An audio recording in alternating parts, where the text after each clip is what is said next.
வணக்கம் நண்பர்களே. இந்த பதிவுல நம்ம பிளேட்லெட்ஸ் எப்படி ப்ரொடியூஸ் ஆகுது அப்படிங்கிறத பத்தி பார்ப்போம். பிளேட்லெட்ஸ் அப்படிங்கிற ரத்த செல் நம்ம பாடியில இருக்கிற போன் மேரோஸ்ல தான் மெயினா ப்ரொடியூஸ் ஆகுது. போன் மேரோஸ்ல மெகோகேரியோசைட்ஸ் அப்படிங்கிற பெரிய செல் ஆயிரக்கணக்கான பிளேட்லெட்ஸை ப்ரொடியூஸ் பண்ணி நம்மளோட ரத்தத்துல வெளியிடுது.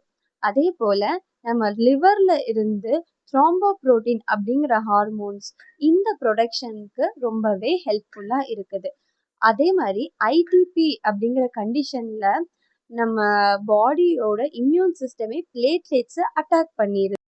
ஸோ நம்ம ஐடிபி மாதிரி ஆட்டோ இம்யூன் கண்டிஷன்ல பிளேட்லெட்ஸ் எப்படி டெஸ்ட்ராய் ஆகுது அப்படிங்கிறத மட்டும் பார்க்காம இந்த பிளேட்லெட்ஸோட ப்ரொடக்ஷன் எப்படி இருக்குன்னு பார்க்கணும். அதனால தான் சில டாக்டர்ஸ் சில பேஷண்ட்ஸ், அதாவது வயசானவங்க இல்லை இந்த பிளட் டெஸ்ட் என்னதான் கொஞ்சம் புரியலையே அப்படிங்கிறவங்களுக்கு போன் மேரோ டெஸ்ட் பார்க்க சொல்லுவாங்க. ஸோ தட் நம்மளோட பிளேட்லெட் ப்ரொடக்ஷன் எப்படி இருக்குன்னு அது மூலியமா நமக்கு தெரிய வந்துடும். வாழ்க வளமுடன். நன்றி.